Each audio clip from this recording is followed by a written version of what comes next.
제목 같이 읽어보겠습니다. 복음에 합당한 삶, 복음에 합당한 삶이라는 제목으로 오늘 말씀을 증거하겠습니다. 우리가 인생을 살다 보면 막다른 골목에 이렇게 몰릴 때가 있습니다. 여러분, 그럴 때 멘탈이 나가버린다라고 이야기를 하죠. 이런 상황이 생길 때마다 사람마다 각각 차이가 있지만 어떤 사람들은 자신의 멘탈을 지키는 사람이 있는 반면에 또 멘탈을 지키지 못하는 사람들도 있습니다. 여러분, 그것이 통계적으로 보면요, 남자가 멘탈을 더 잘 지킬 것 같습니까? 여성들이 멘탈을 더 잘 지킬 것 같습니까? 50% 확률입니다. 누가 더 강할 것 같아요, 멘탈이? 권사님, 누가 더 강할 것 같습니까? 여성이요? 남성이요? 통계적으로 보면 여성들이 더 멘탈이 강하대요. 그래서 좀 어려운 상황들, 극한 상황에서도 생존할 수 있는 남성과 여성보다 생존할 수 있는 그 비율이 남성보다 여성이 훨씬 더 높다고 합니다. 여성분들을 축복합니다. 멘탈이 더 강하시대요. 그러니까 예배 때도 보면, 교회에도 보면 남녀의 성별 비율이 사실은 남성보다 여성이 더 높아요. 그렇죠? 대체적인 교회가 그렇습니다. 우리 교회만 봐도 마찬가지고요. 대부분의 교회가 남성보다는 여성이 더 높은 것을 봅니다. 그러니까 이런 것을 보면 우리가 오늘 설교 말씀을 통해서 이런 어려운 위기 가운데 있을 때, 어떤 이런 막다른 길에 있을 때, 우리가 멘탈을 지키기 어려운 상황 가운데 있을 때 이것을 어떻게 잘 극복해 나가야 되는가. 지금 설사 여러분들이 그러한 어려운 일이 없다 할지라도 여러분들이 인생에서 한 번쯤은 또 그런 경험들, 한 번이 아니라 또 여러 번 경험을 할 수 있는 그런 어려운 상황들이 있을 수 있다는 겁니다. 여러분, 그럴 때마다 우리는 어떻게 이 어려운 위기 상황들을 이겨나갈 수 있는가, 오늘 본문 말씀을 통해서 좀 살펴보려고 합니다. 21절의 말씀을 보면 사도 바울도 지금 굉장히 어려운 상황에 놓여져 있다는 것을 우리가 짐작해 볼 수 있습니다. 우리 21절을 다시 한번 읽어볼까요? 시작. 이는 내게 사는 것이 그리스도니 죽는 것도 유익함이라. 지금 사도 바울의 나이가 약 한 60세가 지금 넘어 있는 상황입니다. 근데 지금 로마 감옥에 갇혀서 지금 2년의 시간 동안 재판을 앞두고 있는 상황이에요. 그러니까 이제 감옥에 지금 이런 갇혀 있는 상황에서 빌립보 성도들의 그 교회에게 지금 편지를 쓰고 있는 겁니다. 지금 바울이 이렇게 감옥에 갇혀서 풀려날 수도 있지만 지금 어떤 상황이냐? 처형을 당할 수도 있다라는 것입니다. 그러니까 사실은 잘못한 게 없는 상황인데 이 바울에게 어떤 그런 죄를 씌워서 처형을 당할 수도 있는, 다시 말하면 죽을 수도 있는 상황에 있다라는 겁니다. 그럼 사도 바울의 인생을 여러분들 보면 계속해서 어떤 고난의 연속인 것을 볼 수 있습니다. 복음을 전하다가 매를 맞는 거는 비일비재했고요. 또 복음을 전하러 가다가 소아시아 지방에 또 유럽 지역에 가다가 배가 막 풍랑을 맞이해서 굉장히 위기의 상황에 놓여져 있는 적도 굉장히 많습니다. 그러니까 사도 바울의 삶 자체가 어찌 보면 굉장한 고난의 연속의 삶이었다라고 봐도 무방하지 않을 정도로, 정말 우리가 오늘 오늘 본문 말씀을 보고 있는 이 사도 바울은 굉장히 힘든 삶을 살았다라고 볼 수 있다라는 거예요. 여러분, 이렇게 살았던 사도 바울이요, 믿음으로 나름대로 하나님을, 정말 예수 그리스도를 체험했죠. 직접 예수님을 만났습니다. 신약 성경에 가장 많이 기록한 저자이기도 하고요. 예수님과 함께 동고동락하진 않았지만 부활하신 예수님을 만났던 사도 바울입니다. 근데 이 사도 바울도 인간인지라 조금은 지금 많이 힘들었다라는 것을 오늘 본문 말씀을 보면 알 수 있어요. 오늘 21절 후반절을 보면 뭐라고 나오느냐? 죽는 것도 유익하다라고 이야기합니다. 죽음도 유익하다라고 사도 바울이 지금 고백하고 있는 거예요. 여러분, 고린도서 12장에 가서 보면 사도 바울이 3층 천에 올라간 것을 말씀하고 있습니다. 그러니까 신비로운 체험을 한 거예요. 하나님의 정말 은혜로 셋째 하늘을 올라갔다 온 겁니다. 그곳에서 천국을 경험하고 이루 말할 수 없는 엄청난 곳을 지금 사도 바울은 경험하고 온 거예요. 그러니까 죽음 이후에 이 세상이 어떤 것이다, 죽음 이후에 우리가 어떻게 될 것이라는 것을 사도 바울 자신은 확신하고 있었어요. 이게 얼마나 아름다운 것이고 얼마나 귀한 것이라는 것을. 그러니까 사도 바울이요, 지금은 뭐라고 얘기합니까? 예수님한테 가는 것도 지금 죽는 것도 유익하다라고 지금 고백할 수 있다라는 거예요. 그러니까 그것이 확신하니까요. 그러니까 여러분, 우리가 그 천국에 대한 확신을 가지게 된다면 죽음에 대한 두려움 또한 전혀 가질 필요가 없다라는 거예요. 사도 바울은 그것을 확신했다라는 거예요. 그런데 다시 바로 22절에 이렇게 고백합니다. 22절 다시 한번 읽어볼까요? 시작. 그러나 만일 육신으로 사는 이것이 내일의 열매일진데 무엇을 택하여야 하는지 나는 알지 못하네. 이게 무슨 말이냐? 지금 사도 바울이 자살은 아니지만 모든 것을 포기하고 뭔가 순교를 택하게 되면, 그렇죠? 그냥 죽는다라는 거죠. 자, 그 길과 악착같이 지금 이 땅에서 살아가야 할지, 어떤 선택을 해야 할지 지금 알지 못하겠다라고 지금 고백하고 있는 거예요. 순교를 택해야 할지, 아니면 내가 이 땅에서 살아가야 할지, 지금 그런 고민을 하는 겁니다. 23절에서도 지금 계속해서 그런 고민을 우리가 볼 수 있습니다. 23절 읽어볼게요. 시작. 내가 그 둘 사이에 끼었으니, 지금 순교냐, 이 땅에서 살아가야 하느냐, 그 둘 사이에 내가 지금 굉장한 고민으로 있다. 읽어볼게요. 차라리, 시작. 차라리 세상을 떠나서 그리스도와 함께 있는 것이 훨씬 더 좋은 일이라 그렇게 하고 싶구나. 여러분, 지금 무슨 얘기입니까? 세상을 떠나게 되면 예수님과 함께 한다는 것을 사도 바울은 확신한 겁니다. 그러니까 차라리 솔직하게 세상을 떠나서 주님과 함께 하는 것이 지금 이렇게 감옥에 갇혀서 매를 맞으면서 배의 풍랑으로 인해서 자신이 그렇게 고생을 당하는 것보다 훨씬 더 나은 일이다라고 솔직하게 지금 이야기하는 겁니다. 그러니까 참 정직한 분이죠. 여러분, 실제로요, 이 당시에 초대 교인들의 이 사이에서 자포자기식 순교가 굉장히 유행했다고 합니다. 이 자포자기식 순교가 뭐냐면, 복음을 전하고 예배를 드릴 때 보면 이 로마 군인이나 유대인들이 찾아와서 이들을 참소합니다. 그래서 감옥에 갇히거나 심한 매를 당하거나 고문을 당해요. 왜? 복음을 전하지 못하게 했으니까. 여러분, 그래서 차라리 그냥 그렇게 힘들게 고문당하고 매를 맞는 것보다 순교당하는 게 더 낫다라고 생각하는 그 당시의 그리스도인들이 굉장히 많았대요. 그래서 실제로 순교를 선택하는 성도들, 자살은 아니죠. 차라리 순교를 선택하는 그러한 성도들이 많았다고 합니다. 그러니까 사도 바울도 지금 그러한 마음이 아주 조금이라도 있었던 거예요. 그런데 문제는 뭐예요? 23절 후반절을 보니까 뭐라고 말씀하고 있습니까? 그렇게 하고 싶으나, 그렇게 하고 싶지만, 사도 바울은 지금 뭘 얘기합니까? 예수님과 함께하는 것이 훨씬 더 좋은 일이지만 24절에 이렇게 말씀하죠. 같이 24절 읽어봅시다. 시작. 내가 육신으로 있는 것이 너를 위하여 더 유익하니라. 사도 바울은 죽어서 예수님과 함께하는 것도 좋지만 이 땅에 살아 있어서 지금 빌립보 교회 성도들과 또 복음을 전해야 될 누군가에게 그들과 함께 하는 것이 더 유익하다라고 지금 고백하는 겁니다. 그러면서 이것을 고백하는 것뿐만이 아니라 하나님의 뜻이라는 확신함을 갖게 돼요. 25절 같이 한번 읽어봅시다. 25절 시작. 내가 살 것과 너희 믿음의 진보와 기쁨을 위하여 너희 무리와 함께 거할 이것을 확실하노니. 확실하게 된다. 여러분, 어떻게 확신할 수 있느냐라는 거예요. 조금 전까지만 해도 내가 이 땅에서 차라리 순교를 선택해야 할지, 그냥 이 땅에서 살아야 될지 지금 잘 모른다고 했는데 이제 이것을 확실히 알겠노라고 고백하고 있다라는 거예요. 무엇을 확실히 알겠다라는 거예요? 내가 지금 이 땅에서 살아가야 될 것. 그리고 또 하나, 내가 무리와 함께 거할 것. 이 두 가지를 지금 확실하게 알게 되었다라고 지금 고백하고 있는 거예요. 여러분, 지금 사도 바울은 로마 감옥에 있다고 그랬지 않습니까?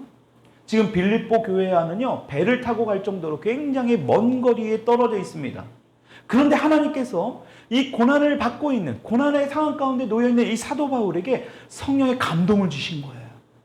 하나님이 말씀해 주신 거죠. 그래서 뭐예요? 사도 바울에게 확신한 믿음을 허락하셨습니다. 여러분, 우리는 이러한 하나님의 확신을 구해야 할 필요가 있어요. 우리가 어렵고 힘들 때마다, 우리가 찬양도 했죠. 힘들고 어려울 때마다 우리가 해야 될 것은 다른 게 아니라 하나님의 확신함을 구해야 돼요. 근데 우리의 뜻대로 됩니까? 성령님이 역사하셔서 여러분들 마음 가운데 그러한 확신함을 주실 때 우리는 오늘 사도 바울의 고백처럼 하나님께서 확신하게 되었다, 확실함을 나에게 주셨다라는 것을 고백하게 될 줄 믿습니다. 다시 말하면 우리의 삶에서 하나님의 뜻을 우리는 알아야 될 필요가 있다. 그러니까 25절에서 말씀하고 있는 의미가 무엇이냐? 내가 살 것과 지금 사도 바울이요 로마 감옥에서 절대 죽지 않는다라는 것을 지금 확신하고 있는 거예요. 내 느낌이 아니라 하나님의 감동으로 확실하게 됐다라는 거예요. 그래서 이곳에서 죽지 않을 뿐만 아니라 지금 배를 타고 몇 날 며칠을 가야 될 그 빌립보 교회에 가서 믿음의 진보와 기쁨을 경험하게 될 것이다. 그들과 함께하게 될 것이다. 이런 확신을 지금 사도 바울은 갖게 됐다. 알게 되었다라는 것입니다. 여러분 이렇게 하나님의 뜻을 확실하게 알게 된 사도 바울에게 이러한 일이 실제로 이루어졌습니까?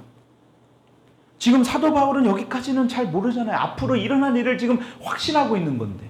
여러분 결론부터 말하면 어떻게 됐습니까? 실제적으로 사도 바울이 지금 25절에 말씀했던 것처럼 이루어졌어요. 지금 로마에 바울을 고발한 유대인들이요. 지금 재판장에 와야 합니다. 사도 바울을 고발했잖아요, 지금. 근데 그 재판장에 와야 하는데 그 유대인들이 오질 못했어요. 그래서 그 재판을 하지 못하게 됩니다. 그래서 사도 바울은요, 그 감옥에서 풀려나게 돼요. 그리고 어디로 가느냐? 바로 서바나로 가게 됩니다. 오늘날의 스페인이에요. 그곳에서 한 2년 정도 복음을 전하다가 에베소 교회를 가다가 바로 오늘 다시 빌립보 교회로 다시 가게 됩니다. 그러니까 실질적으로 지금 사도 바울이 25절에 말씀했던 것처럼 그대로 그 일이 이루어지게 됐다라는 것입니다. 그래서 그 빌립보 교회에 머물면서 한참 동안 이 믿음의 진보와 기쁨을 위해서 사역을 했다라는 것을 우리가 성경 말씀을 통해서 알 수 있다라는 겁니다. 여러분 이렇게 하나님의 확실한 메시지를 정말 여러분들이 들을 수 있기를 축복합니다. 여러분 하나님의 메시지를 듣고 싶지 않습니까? 여러분 그래야만 여러분들이 처한 어떠한 환난과 역경과 어려움들을 이겨낼 수 있게 된다라는 거예요. 그런 능력을 하나님의 말씀을 통해서 우리는 취할 수 있다. 여러분 그러기 위해서는 우리의 믿음이 계속해서 진보되어야 합니다. 여기서도 나오죠. 계속해서 뭐 해야 돼요? 자라나야 된다라는 거예요. 오늘 성경 말씀처럼 퇴보해서는 안 된다는 거예요. 뒤로 물러나면 안 되고 계속해서 그 믿음이 발전돼야 된다. 더 앞으로 나아가야 된다. 여러분 그렇게 될 때 기쁨이 너희들에게 더하게 될 것이다. 성경은 말씀하고 있는 겁니다. 여러분 그래서 사도 바울이요 어려움과 고난이 있을 때 어떻게 해야 되는지에 대해서 지금 말씀하고 있습니다. 그것을 몇 주간에 걸쳐서 좀 살펴보려고 하는데요. 우리 27절의 말씀을 먼저 한번 읽어봅시다. 27절 시작. 오직 너희는 그리스도의 복음에 합당하게 생활하라. 이는 내가 너희에게 가보나 떠나 있으나 너희가 한 마음으로 서서 한 뜻으로 복음의 신앙을 위하여 협력하는 것과 지금 뭐라고 말하고 있습니까? 너희가 그리스도의 복음에 합당하게 생활해라. 여러분 합당하게라는 말은 영어 성경에 보면요 매너라고 나옵니다. 매너. 그리고 이 생활하라는 말을 여러분 성경에 보면 뭐라고 숫자가 나와 있는데 그 밑에 주석에 보면 시민 노릇이라고 나와 있죠. 그러니까 합당하게 생활하라는 말은 시민 노릇을 하라라는 말의 의미입니다. 시민 노릇. 그러니까 이게 도대체 무슨 말이냐? 이 역사적인 배경을 좀 알아야 될 필요가 있어요. 원래 이 빌립보라는 동네가 지금의 그리스입니다. 여러분 그리스 아시죠? 여러분 지금 그 빌립보라는 동네가 야만인들이, 그러니까 많이 배우지 못한 사람들이 살았던 지역이 바로 이 빌립보 지역입니다. 그러니까 글도 모르고 여기서 말하는 어떤 뭐 매너도 없고요. 짐승처럼 그냥 이렇게 살았던 그런 지역의 사람들이 바로 빌립보 사람들이었습니다. 그런데 이 마게도니아의 왕, 여러분들이 잘 알고 있는 알렉산더 대왕 아시죠? 그 아버지가 빌립 2세예요. 그 빌립 2세가 빌립보 지역을 점령하게 됩니다. 그래서 그 빌립 2세가 점령했다고 해서 이 지역의 이름을 빌립보라고 부르게 된 거예요. 근데 나중에 이 로마가 다시 이 빌립보를 전쟁을 통해서 다시 점령하게 돼요. 그러니까 로마가 점령하다 보니까 이 빌립보를 다시 한번 제2의 로마로 키우려는 어떤 야망을 갖습니다. 그래서 이 빌립보 지역에 어떤 사람을 놓느냐? 로마의 군사들, 그러니까 군대에서 전역한 사람들, 다시 말하면 엘리트 사람들을 이 빌립보 지역으로 대거 이동을 시켜버립니다. 그러니까 뭔가 이 빌립보 지역을 발전시키기 위해서 좀 공부도 소위 좀 잘하고 뭔가 좀 많이 배운 사람들을 그쪽 지역으로 보내버린 거예요. 그러니까 이 빌립보 지역이 어떻게 되겠습니까? 발전하게 돼요. 그래서 그 빌립보에 있는 모든 사람에게 뭐가 주어지느냐면 로마 시민권을 주어지게 됩니다. 그러니까 여러분, 로마는요, 그 당시에 문화적으로나 군사적으로나 오늘날로 따지면 거의 미국보다 어찌 보면 더 강대국이었는지도 몰라요. 굉장히 강력한 나라가 바로 이 로마였습니다. 그런 나라에서 주는 그 시민권, 여러분 얼마나 굉장한 가치가 있을까요? 지금도 우리가 뭐 미국이라는 어떤 비자 시민권을 받기 위해서 일부러 그곳에서 아이를 낳기도 하고 막 그러지 않습니까? 그러니까 그 당시만 하면 더 말할 것도 없는 엄청난 그런 능력이 있는 그런 시민권이 바로 로마 시민권이었습니다. 여러분, 그래서 이전까지는 이들이 야만인들처럼 살았어요. 이 빌립보에 살았던 사람들이 그냥 배우지도 못했고요. 그냥 짐승처럼 살았는데 이제는 뭐예요? 야만인처럼 살지 말고 교양 있고 매너 있게 살게 됐다는 것이 바로 시민 노릇이라는 그 말이 바로 합당하게 생활하라는 말의 뜻의 의미입니다. 여러분, 그런데 이렇게 빌립보 사람들이 이 로마 시민권을 받은 것도 엄청나게 중요한데 지금 사도 바울이요, 빌립보서 3장 20절에 이렇게 말씀하고 있습니다. 앞에 띄워놓은 말씀 한번 읽어봅시다. 시작.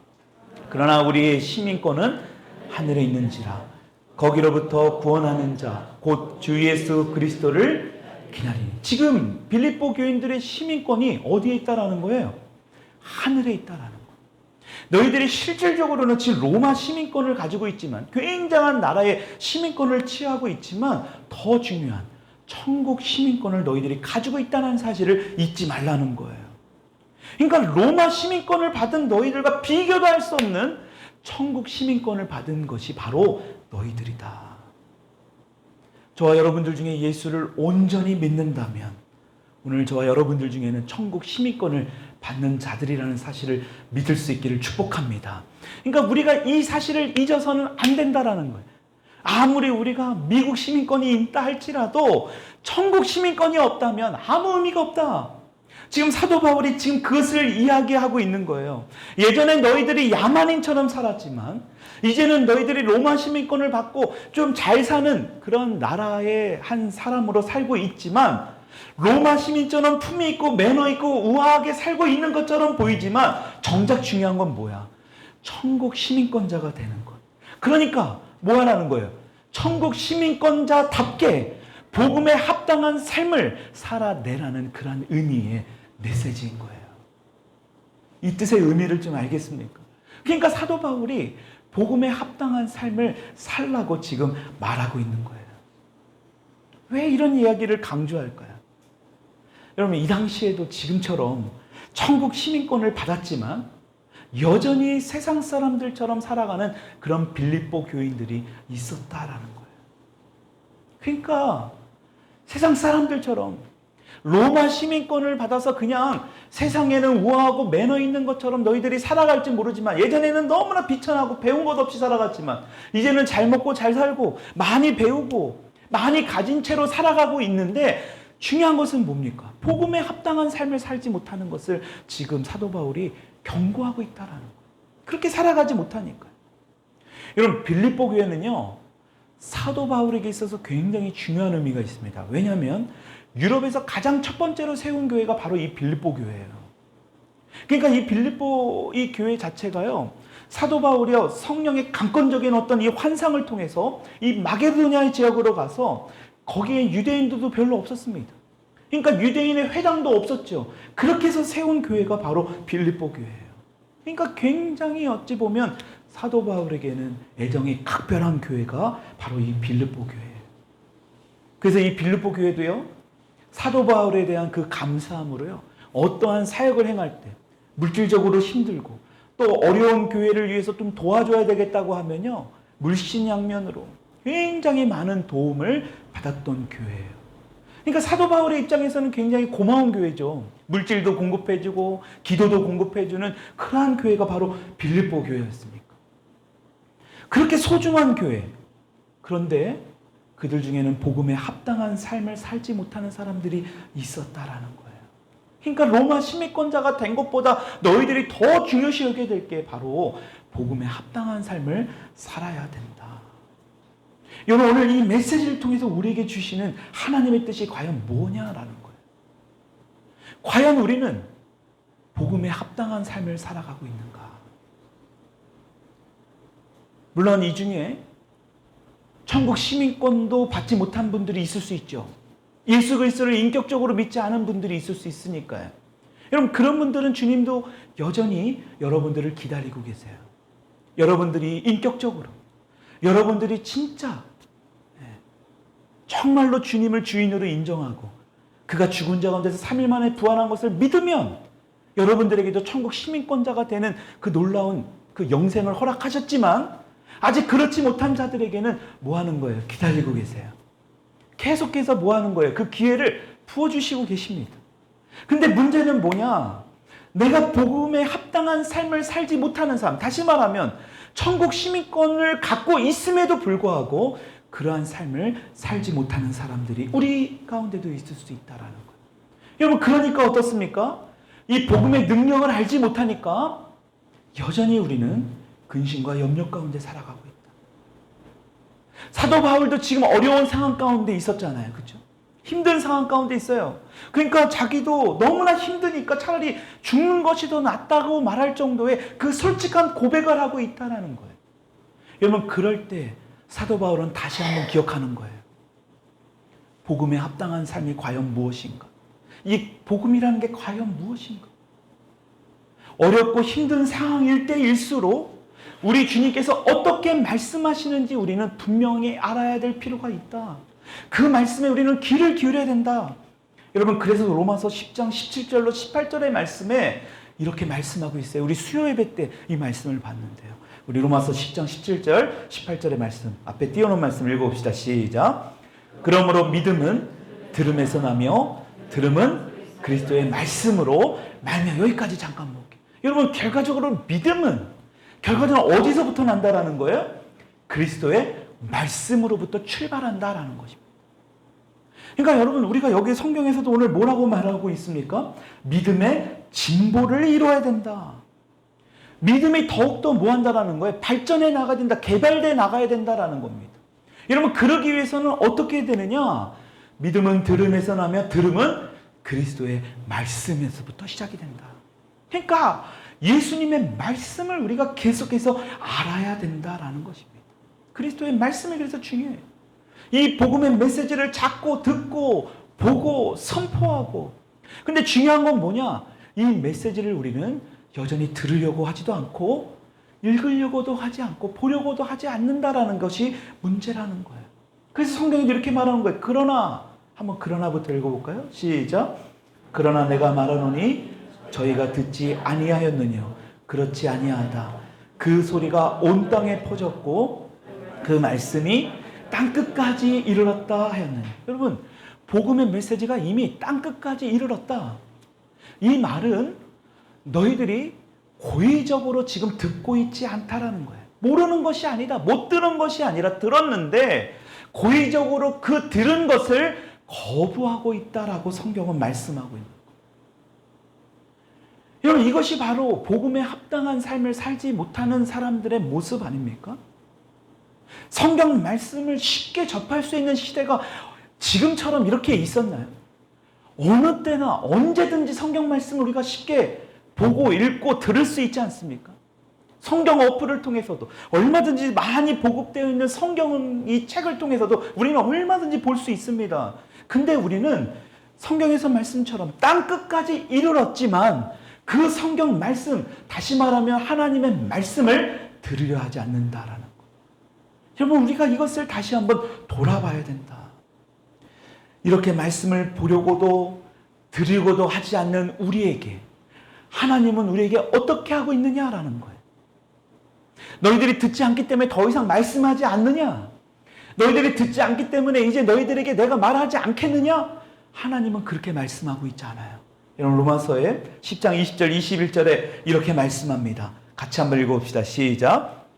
이사야는 매우 담대하여 내가 나를 찾지 않은 자들에게 찾은 바 되고 내게 묻지 아니하는 자들에게 나타났노라 말하고. 여러분 보십시오. 이사야 말씀을 인용하면서 내가 나를 찾지 않는 자들에게 뭐 하신다라는 거예요? 우리 주님이 나타나 주신다. 나를 묻지 않는 자들에게 뭐 한다라는 거예요? 나타난다라는 거예요. 또 이어서 21절 읽어봅시다. 시작. 이스라엘에 대하여 이르되 순종하지 아니하고 거슬러 말하는 백성에게 내가 종일 내 손을 벌렸노라 하였느니라. 아멘. 여러분 하나님은 이런 분이라는 사실을 믿을 수 있기를 축복합니다. 여러분들이 설사 하나님의 메시지를 계속해서 여러분들이 거절하고 듣지 않으려고 했다 할지라도 하나님이 어떻게 하신다라는 거예요? 계속해서 너희들에게 나타난다. 뭐 한다라는 거예요? 종일 내 손을 벌렸다라는 거예요. 하나님의 은혜로, 하나님의 자비로 또 다시 하나님께서 여러분들에게 그 강한 팔로, 여러분들의 구원의 팔로 다가오고 계시다라는 것입니다. 여러분 이 메시지는 무엇을 의미할까요? 복음에 합당한 삶을 살아가지 못하는 자들. 여러분 이것은 어찌 보면 교회 밖에 있는 자들을 이야기하는 게 아니라 교회 안에 있는 자들에게 말씀하고 있는 거예요. 오늘날 우리 교회 안에, 여러분 오늘날의 가장 심각한 것은 교회 밖에 있는 사람들을 전도하는 것이 중요한 게 아니라 교회 안에 있는 사람들이 전도하는 것이 더 중요한 시대가 되었다라고 이야기합니다. 그 정도로 이 교회 안에서 구원받지 못한 자들이 너무나 많이 있다라는 것을 말씀하고 있다라는 거예요. 여러분 그것을 너무나 잘 알고 계신 우리 주님께서 오늘 로마서 말씀을 통해서 우리에게 말씀하는 거예요. 나를 찾지 않는 사람들을 내가 만나준다라는 거예요. 나를 구하지 않는 사람들에게도 우리 주님은 나타나 주신다. 순종하지 않고 거역하는 백성들에게도 뭐 한다라는 거예요? 그를 내치는 게 아니라 주님의 손으로, 주님의 은혜의 팔로 다가가 주신다. 여러분 이 말씀을 믿으십니까? 여러분 그렇다면 주중에도 여러분들은 그 메시지의 말씀을 들으셔야 돼요. 읽으셔야 되고 그 말씀을 더욱더 사모하셔야 돼요. 그래서 성경은 우리에게 이렇게 분명하게 말씀하고 있습니다. 로마서 8장 37절의 말씀 우리 같이 한번 읽어봅시다. 시작. 그러나 이 모든 일에 우리를 사랑하시는 이로 말미암아 우리가 넉넉히 이기느니라. 아멘. 여러분 하나님께서 우리를 사랑한다라는 사실, 여러분 이것이 진리이고 이것이 실제라는 사실을 믿을 수 있기를 축복합니다. 원수는 우리를 끊임없이 참소해요. 너희들이 그동안 하지 못했던 신앙생활의 모습을, 메시지를 보지 않고 말씀을 외면하고 하나님 앞에 가까이 나가려고 하지 않는 그러한 모습을 자꾸 생각나게 하고 그러한 모습으로 우리를 참소하지만 우리 주님은 어떻게 하신다는 거예요? 그럼에도 불구하고 우리를 사랑하신다. 그렇기 때문에 우리는 뭐 할 수 있다라는 거예요? 넉넉하게 이길 수 있다. 우리 한번 따라 하십시다. 넉넉하게 이길 수 있다. 넉넉하게 승리할 수 있다라는 사실이에요. 여러분 이것이 진리예요. 내가 이기려고 하는 것은 결코 이길 수 없습니다. 내가 하려고 할 때마다 우리는 더 좌절감을, 우리가 하려고 할 때마다 우리는 더 실패를, 우리는 사도 바울과 같이 어떠한 위기를, 어려운 상황 안에 가두어지게 될 거예요. 여러분 사도 바울도 우리와 똑같은 사람이었어요. 어렵고 힘들 때마다, 여러분 사도 바울이 정말 죽음의 위기에 이르는 그 순간에서도 사도 바울이 지금 돌아보고 있는 것은 다른 게 아닙니다. 그리스도인이 복음에 합당한 삶을 살아가고 있는가? 어려운 상황 가운데서도 빌립보 교인들에게 권면하는 게 다른 것이 아니라 너희들이 복음에 합당한 삶을 지금 살아가고 있는가? 여러분 이것을 우리에게 질문하고 있는 거예요. 그러니까 우리가 해야 될 건 뭐냐? 우리 주님께서 우리를 사랑하시기 때문에 우리는 그 모든 것도 넉넉히 이길 수 있다. 그것을 인도하시는 분이 바로 오늘 우리가 예배하고 우리가 찬양하는 우리 주님이심을 믿을 수 있기를 축복합니다. 여러분 이게 바로 뭐예요? 복음이에요. 이게 바로 뭐라고요? 복음이라는 거예요, 복음. 여러분, 이것이 바로 이것을 깨닫고 우리의 삶에서 적용하고 우리의 삶에서 실제로 나타나는 게 바로 뭐냐? 복음의 능력이 나타나는 겁니다. 여러분, 복음의 능력이라는 게 다른 게 아니에요. 이러한 사실을 알아가는 것. 여러분, 그것이 우리의 일터에서, 여러분들의 캠퍼스에서, 여러분들이 일하고 있는, 여러분들의 직장에서, 모든 곳에서 이러한 것을 드러낼 수 있는 것. 여러분, 바로 이것이 바로 복음의 능력에 합당한 삶. 그러한 삶을 살아내는 저와 여러분들이 될 수 있기를 주님의 이름으로 축복합니다. 우리 같이 이 시간 이